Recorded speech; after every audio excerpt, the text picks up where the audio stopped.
Welcome to the Father on Purpose podcast, featuring author and ministry leader Kent Evans and business executive and military veteran Lawson Brown. This is a show for you, Dad. You want to be a godly and intentional father. Unfortunately, you've turned to these two knuckleheads for help. Let us know how that works out for you. Before we begin, remember this: you are not a father on accident. So go be a father on purpose. Please welcome your hosts, Kent and Lawson. Hello, Kent. How are you today? Am I in trouble? That sounds like the voice you'd use when I'm in trouble. Go ahead and have a seat, Kent.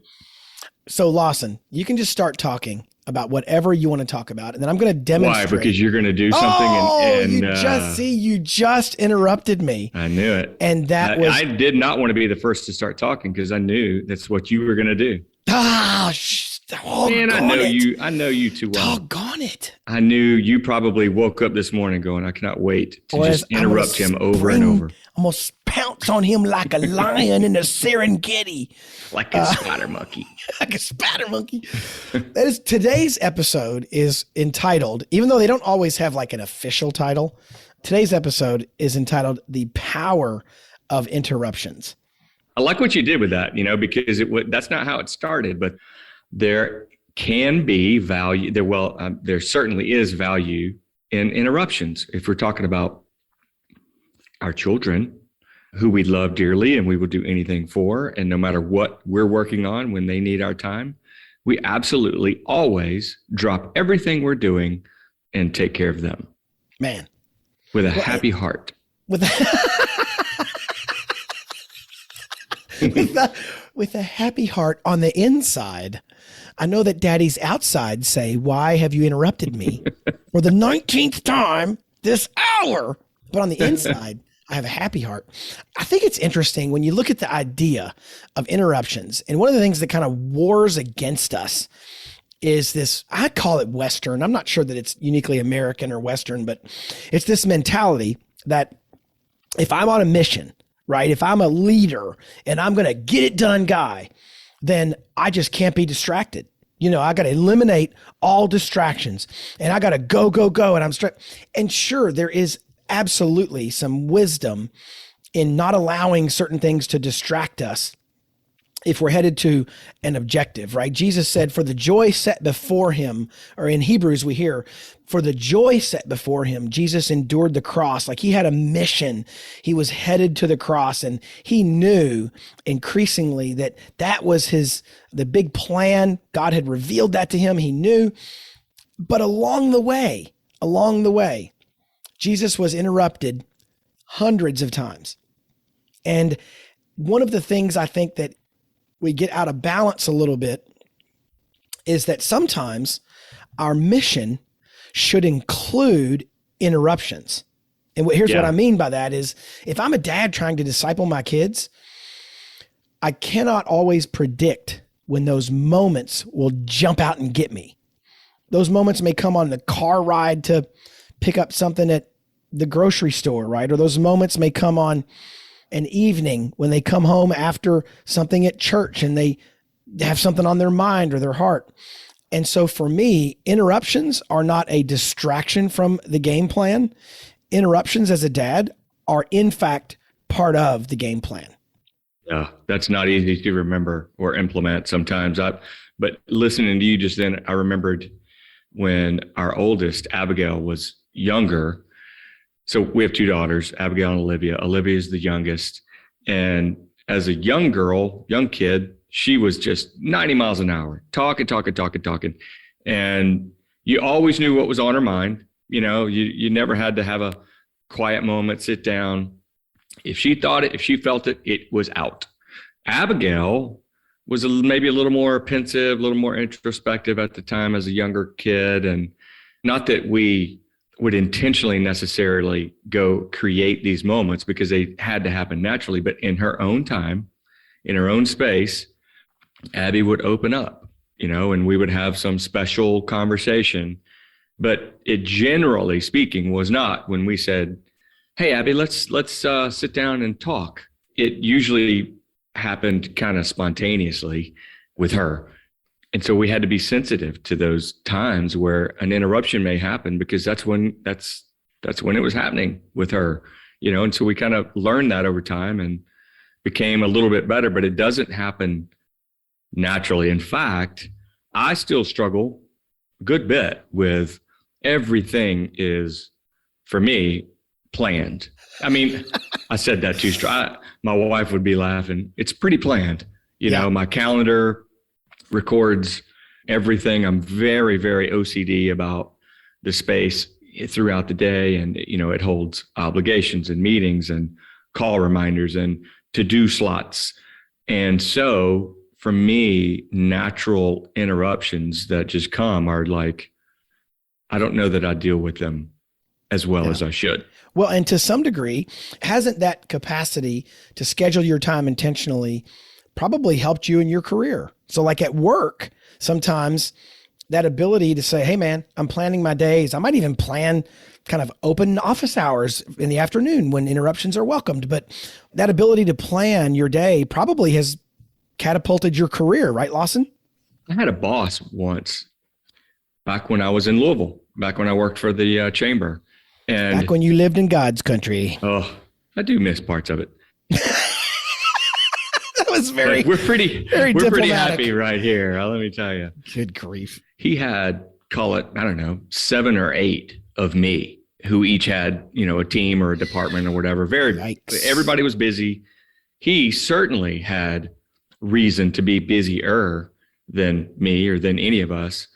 But I was just amazed that almost without fail, if I went to him, interrupted him, it was like he had all the time in the world and just, shut his laptop and turned his phone over and walked around and sat down and shut his door. And it was just like nothing more important than me and whatever I needed.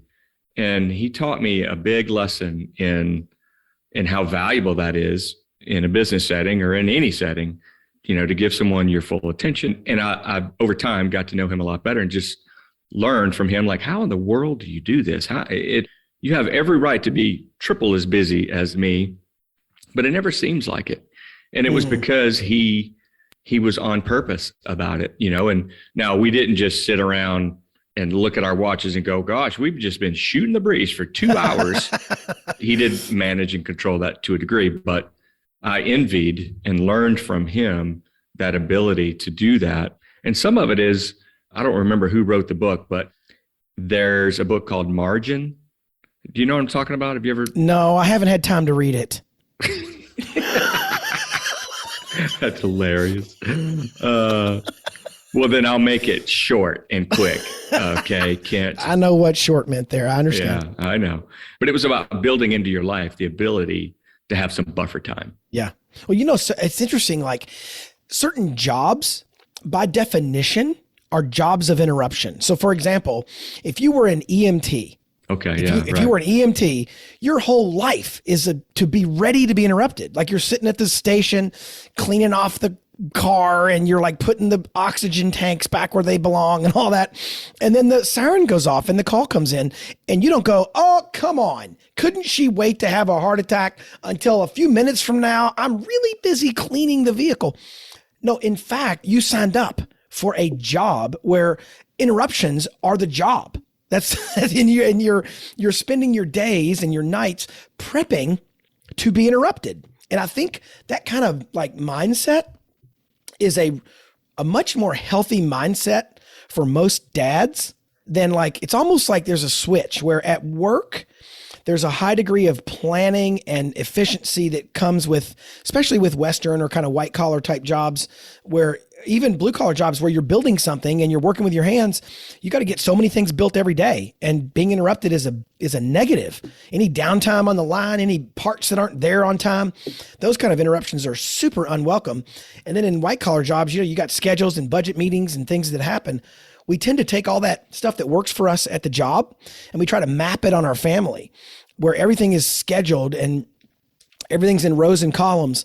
And I think it helps if we think of our job as dads to be more like that of an EMT than to be like that super scheduled kind of guy, because I'll go back in a minute. I want you to comment on that EMT thing, Lawson, but I'm going to go back in a minute and just take our listeners through a few examples of when Jesus was interrupted, because he was interrupted all the time. If you pull out the interruptions from Jesus' ministry, you cut out like half of the New Testament that's recorded what Jesus did, because it was as he was going, then something happened. And he was always willing to be interrupted along the way for the sake of the people around him that he loved and wanted to serve.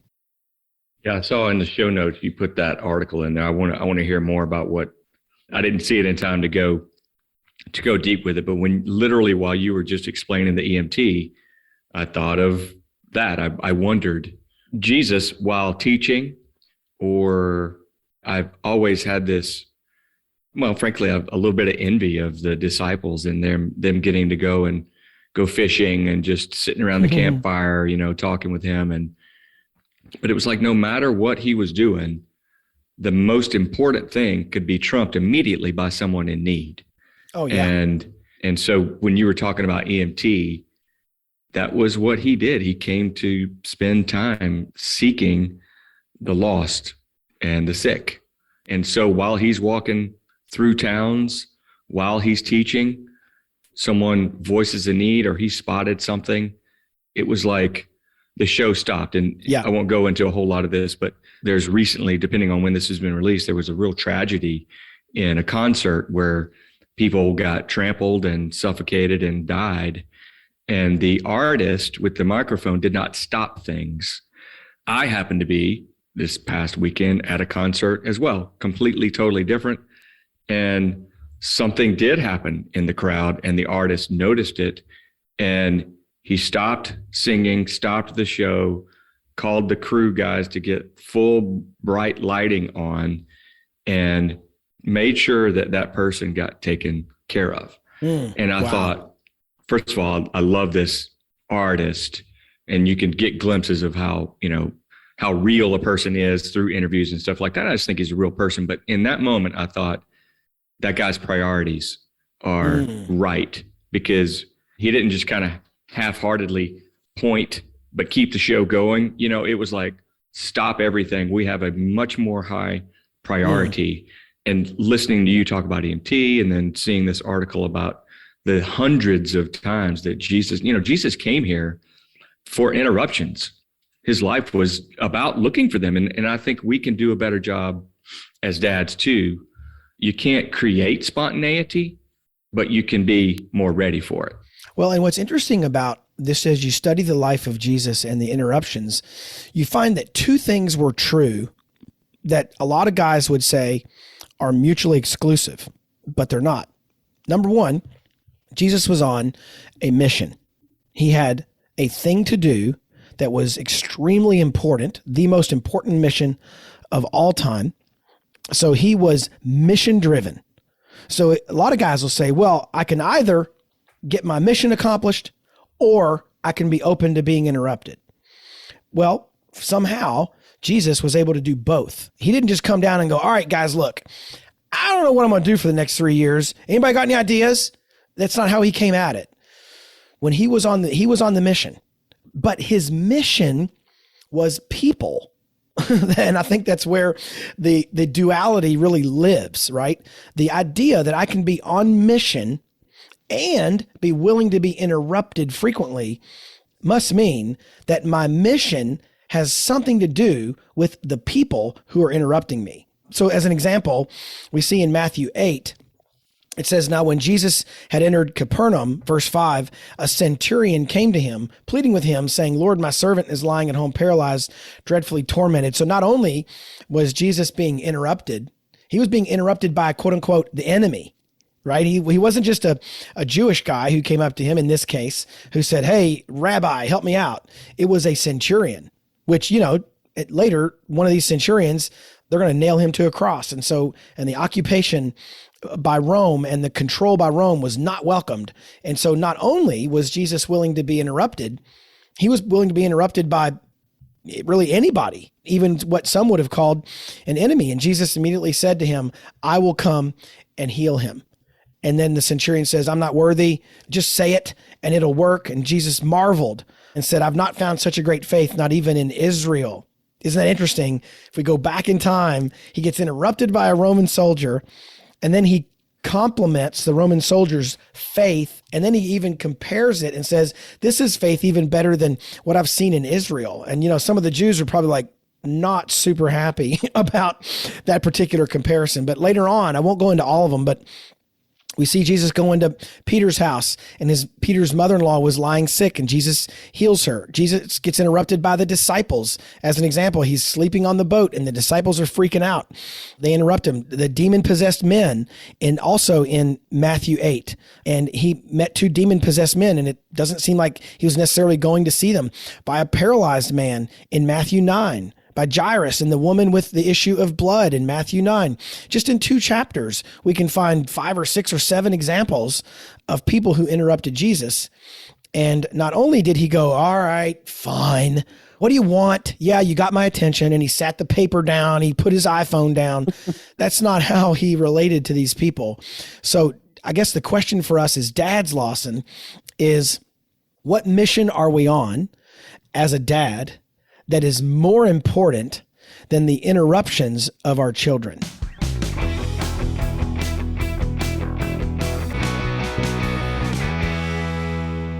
Hey, Dad, do you wrestle with anger? Man, I sure have, and so have thousands of other dads in our email list. And so what we did for those dads and for you, we built a special digital course called The Anger-Free Dad. This digital course is chock full of almost 50 assets, a bunch of teaching videos, a ton of PDF booklets and worksheets, so you can walk through and understand your anger triggers, the expectations underneath, and how to pull those out of your heart and mind so you can be a dad who is less angry and more at peace. If you take this course and you do not become less angry, you will get all of your money back. Plus, we'll send you some boxing gloves so you can beat up the wall at your house with all of your mad anger. Dad, come take the Anger-Free Dad course today at manhoodjourney.org/anger-free-dad. That's manhoodjourney.org/anger-free-dad.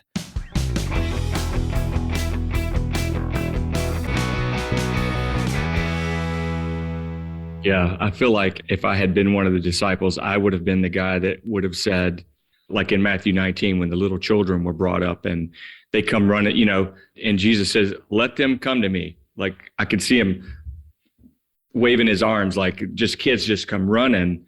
I would have been the disciple that was one of the ones who was like rebuking that, he was like, hey, he doesn't have time for the kids, like he's teaching, don't interrupt. Do you kids have an appointment? I want to see, right. Did any of you kids use the Order Ahead app? Because I don't think any of you are supposed to be here right now. I have gotten better at this over time as a dad. Like I still have a long way to go. Technology encroaches on our families, obviously. And, 20 years ago or 30, 40 years ago, I got to go back farther to get to when I was actually a child.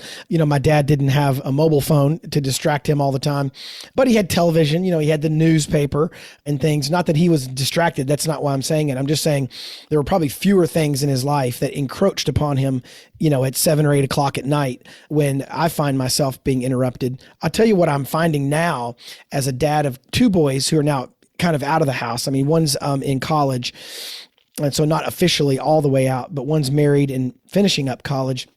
And I'm finding now that I love it when they interrupt me and they call me or they text me. They're not physically here. And I love it. Just the other day, my son texted me a picture of something he's working on. He's in architecture school up near Chicago. And he texted me a photograph of his latest design project.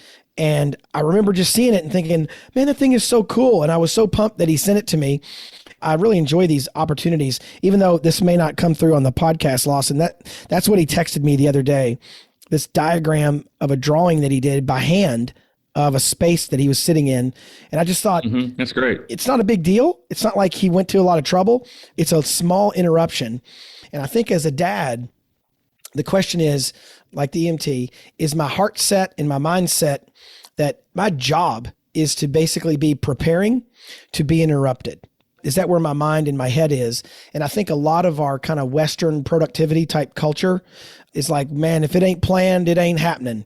If it ain't scheduled, it doesn't matter. That may serve us well at the office, but I don't think that mentality serves us very well at home. I mean, it does serve well to get certain things done, but it doesn't serve us well if we, like you said, are all about our mission as people, because things, life is just always happening and always changing, and you just can't plan for everything. So you've got to have some space. You got to be ready. I'm not the one to be talking about how to do this best, but in fact, this podcast is speaking to me personally. And it's a reminder of the value that can come from these interruptions. Like you, my children are a bit older. They have jobs, they have friends, they're coming and going. So I may be the interruptor trying to get some of their time. We're all just busy. But thinking back to really special moments, it was going for an unplanned walk together, or, reading a book and having some quiet time, and something sparks an idea out of, while Olivia's reading a book and we start talking. It's these unscripted, unplanned moments that, with the wrong lens, they appear to be an interruption, but what they are is an opportunity for a really valuable time together, a really valuable conversation. This is less so about how to discard these habits of plannedness that we may have as productive people, and more about our perspective and our mindset on our mission. Like you said, our mission is people, and that's our children, that's our wives, that's our coworkers, that's our teammates. And so I think it's a shift in the way that we see our walk through our daily life. Yeah, it is for sure. And here's the thing that I would love to have happen.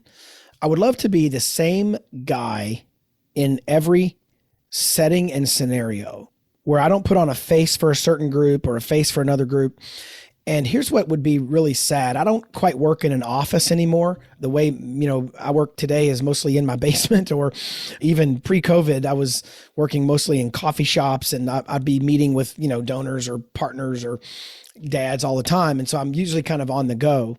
But back when I had an office and I would occasionally be interrupted, often be interrupted, I think I probably had a reputation, at least to some degree, Lawson, like your boss, where I was willing to be interrupted. I'm kind of ADD anyway, so fine, interrupt me, do me a favor. My brain is a series of constant interruptions anyhow. But I think what happens to guys is they become one way at work. They're a different way at home. And here's what I would never love to have happen, right? The good news about where we live is our boys have all grown up in this community, and they'll kind of interact with a lot of guys that I interact with. So they'll be at my church, or they'll be at a coffee shop. So a lot of the adult men in their life are guys that I run with, or guys that I am counseled by, or counsel, or interact with. And so the reason I mention that is because my boys have regularly bumped into guys who I work with. And what I would love to have happen is I would love for there not to be some dissonance in terms of who I am to those guys versus who I am at home. So for example, I might be sitting at a Starbucks and a guy will walk up to me, and I may be writing, or I may be even on a Zoom call or whatever. And I may give off this kind of vibe that I am not willing to be interrupted. Do I give that same vibe at home? Right. Ooh. Yeah. Man, I'll tell you what, I think we could do more on this. I think this is big. Our culture is so do it fast, do it now. Don't take your eye off the ball. Nothing's more important than what you've got right immediately in front of you. And it's so easy to just keep that frenzy, that flywheel, just never stops. I'd love to see us go even deeper on this. I don't know necessarily next one or something like that, and I want to encourage guys and remind you, if you haven't heard, on the website, manhoodjourney.org/podcasts, manhoodjourney.org/podcasts, there's now an orange button called Start Recording, and it says share a current challenge with us. I'd like to ask a favor of our guys listening. It says share a current challenge with us. Share maybe related to the challenge of patience and avoiding interruption, maybe not seeing interruptions as what they truly are, which is an opportunity, a moment to make something of, and maybe hear God's heart for yourself, for your child, for your wife. As a dad, go on, you can click record. We will get that recording in an email, play it on the show, perhaps, and hear you talk about the way that you have interacted with this maybe struggle and found an interesting way to deal with it, and a way to incorporate something into your life, some habit, or maybe the lack of something. You've killed some habit and have begun to do better at allowing some margin, at allowing some buffer into your life, so that when interruptions do happen, you're not frustrated by them. You're not, taken off what you believe is your course by them, but that your mission is people. Your mission is a dad, and therefore your mission is your children, and allowing these interruptions to come and see them for what they are. Would you do that? Would you go online and click that start record button? We'll get it. We'll go through them and pull out of there something that's not coming from Kent and I. This show is about you guys. I'd love to hear from y'all. I would, man. And especially if your story is really rough and horrible, because then it'll make me feel better. No, I'm just kidding. That's a joke. That's a joke. That's a joke. A little bit of a joke. I would love to hear that, man. I would love to hear the things that interrupt you, that drive you crazy, the times when you were interrupted and you were unkind or unhelpful, or the times of victory. Give us a story about, you've kind of figured this out and you've built interruptions into the rhythm of your family, and they all know it's okay to interrupt dad. Man, that'd be awesome. We'd love to hear from you. We made it simple. There's just a button. You mash it and click the button, and you can talk right into your phone or your mic or whatever you got handy, and we'll get that email we'd love to include those in the show. Thank you for remembering to say that, Lawson. Dads, listen, interruptions are powerful things. Interruptions are the stuff that life's made of. And if you pull all the interruptions out of Jesus' life, you pull out almost all of the most famous and interesting stories in the four Gospels. Are somehow connected to an interruption. And so, Dad, be interruptible. Be interruptible. And be that kind of guy that sees interruptions as welcome moments when you can spontaneously pour into the life of the people around you. First your wife, then your kids, and then this podcast. Let this podcast interrupt you every Friday when we release a new episode. We hope it has been a blessing, and we will see you next week. God bless you guys. Take care.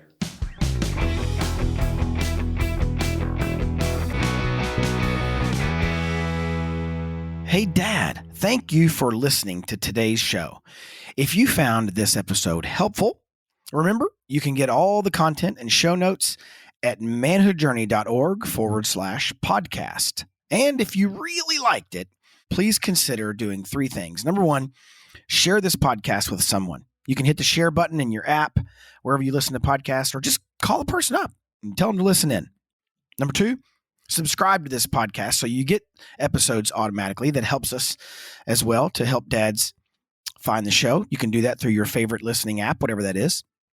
And finally, review this podcast. Leave us a review, good or bad, wherever you listen. Those reviews also help other dads find the show. You can always learn more about what we're up to at manhoodjourney.org or fatheronpurpose.org. We will see you next week. You've been dozing off to the Father on Purpose podcast featuring Kent Evans and Lawson Brown. Now, wake up. Head over to fatheronpurpose.org for more tools that can help you be a godly, intentional, and not completely horrible dad. Remember, you are not a father on accident. So go be a father on purpose.